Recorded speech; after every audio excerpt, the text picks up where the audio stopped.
Hello, everybody. My name is Alex. I'm 14 years old. I've grown up in Singapore my entire life, and I'm the creator and founder of Maths App.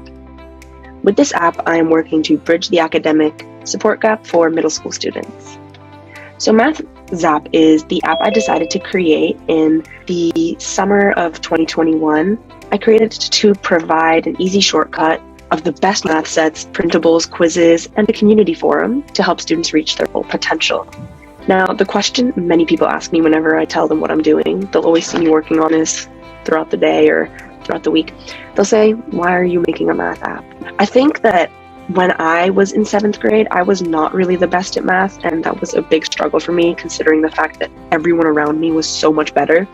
And I began to associate feelings of confusion and scary feelings. I was very bored with everything, just because even the resources that I was looking at, for example, Khan Academy, sometimes got very confusing. And even over this summer, when I was trying to do geometry, the language was extremely confusing, and my dad can confirm. So Maths App is going to be fun, easy to use, and designed and written by me. So I know what they want, I know what they don't want, and I know what they're gonna look for, and I know what they're gonna stay for. So my app is focused heavily towards a middle school audience and on preparing the student for what's to come. So it's not only on the basic middle school math units, but also slight introductions to what they could be looking for in an Algebra 1 class. So this is the all units section of my app. This is the section of my app which I put the most time into. So for example, here you can navigate all of the units, articles, practice sets, informative sets, and videos. Each unit has its own little description. So once you know that, you say, okay, I want to work on that, you can scroll down and see all of the units, mini lessons, and even articles. So in purple are the articles, which there are no questions, but it's just outlining basic concepts before you get started. And then in blue are the problem sets, in which you can use what you learned in the article and put it to work. And then as you go on, there's more articles and then more problem sets following. This is an example of one of the articles and then 2 of the problem sets. This is just a little important things to know before we start. The first one is expressions do not equal equations. Seems pretty straightforward, but I didn't know that when I started, so it's important. And then also, for a lot of the more important things that you'll see a lot is solving equations, solving word problems. I have levels. For example, easy, medium, and hard is usually where I go. And each problem set consists of 5 to more questions. Something very unique about my app, I believe, is that whenever you submit a question, correct or incorrect, there will be answer feedback, where it outlines how to solve the problem in a very conversational way, as if someone was sitting next to you and talking you through it. So over the course of 5 working months, I touched on this a little bit, but I've worked on units. So far I have 5 solid units, each comprising of around 8 to 10 lessons and 3 articles. Within these, I have problems. Each lesson has 5 questions, around 5 questions, with their own step-by-step description on how to solve it. There's another section of my app called Printables, where I have designed posters in various colors with mathematical rules, concepts, or just anything if you want to decorate. They're very pretty. You can use them if you're a teacher or a student. And then research. I did a lot of research, and I am still researching. When formulating my lesson plans, I utilized my past work and articles written by other teachers.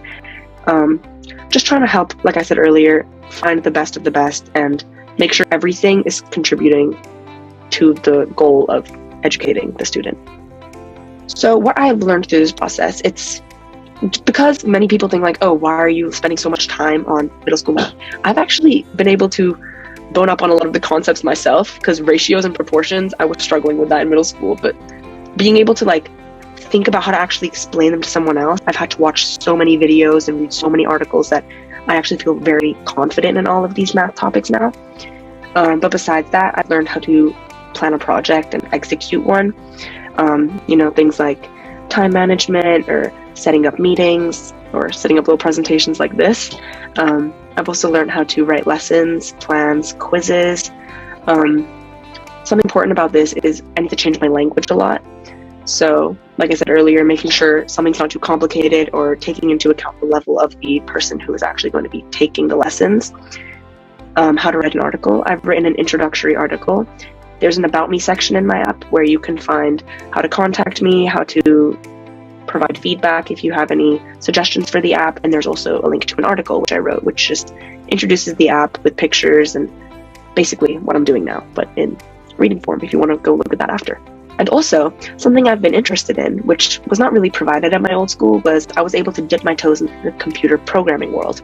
So I am currently developing my app on a website called Buildfire, which makes it very easy using different, basically it's like mini coding. So I'm not doing everything with like a language like Java or Python, but I'm able to just kind of understand the concepts. Like this goes first, this goes second, and I think that's setting me up for what's to come in my computer programming future.